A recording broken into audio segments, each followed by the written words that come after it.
Hello everyone, welcome back to part 15 of Python full course, and today we're going to be looking at Pickle, more precisely how we can store objects to file in Pickle, as well as how to retrieve a Pickle file and load it in Python. So let's get started. The Pickle library allows you to store objects as well as to read them back. So what does this even mean? So let's say I had an object that was called my object is equal to a dictionary, let's say, and then I'm going to say hello, then haha, then ho ho to haha, and then hee hee to hoo hoo. So let's say we had this dictionary and I wanted to store it to a file.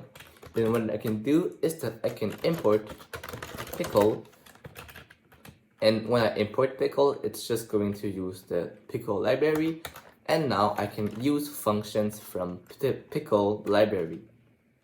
So if I want to store this object, what I can do is that first I'm just going to print it to make sure that it is alright.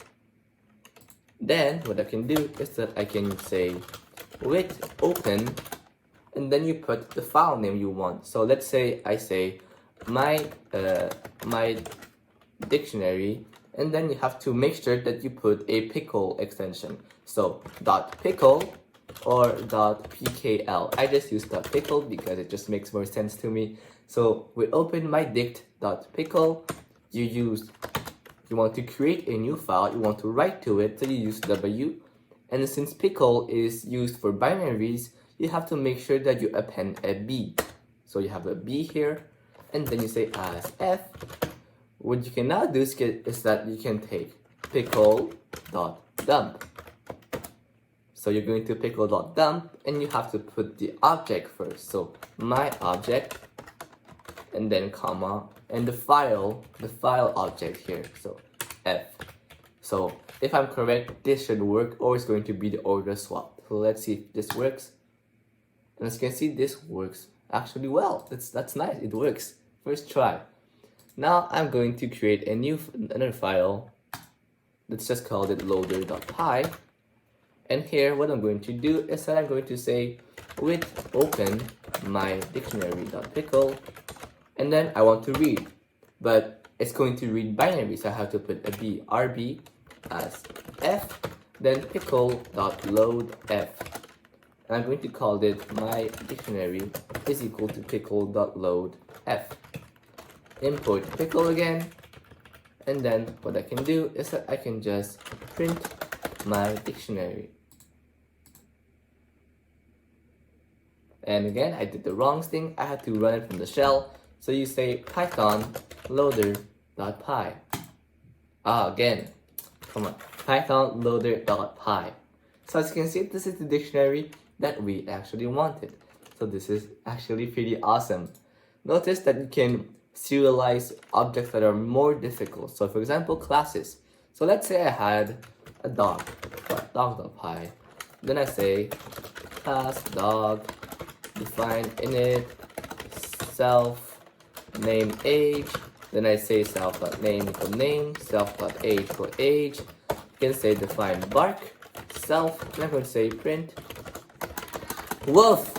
And then what I'm going to do is that I'm going to say self.name wolf, self.name wolf, I am self.name, and self.age years old. We can bark it, and then what I can do is just test it a bit. So if name is equal to main, then main, define main. So dog equal to a new dog, I say Fido, 13 years old, and dog.bark. Now if I say here main, let's see if we run it, python dog.py, it says woof woof, I am Fido and 13 years old. That's nice. Now what I can do is that I can use from main.py, I can say, let's say I use let's say I change my object. So my object is equal to a dog, Fido, and then 13 years old. And then I will do from dog import dog again. So let's run it now. So my object equal dog Fido 13. Let's run it. This is going to change it.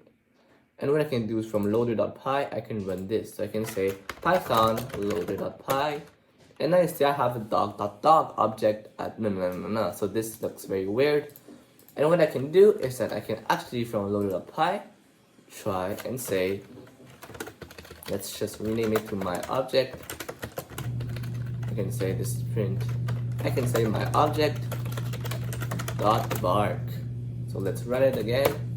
And you can see I have woof woof. I am Fido and 13 years old. So Pickle is actually very awesome because it allows you to store Python objects as is and then just retrieve them as is without any further modification.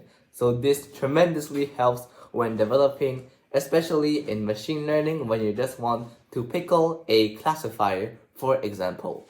So that was all about Pickle.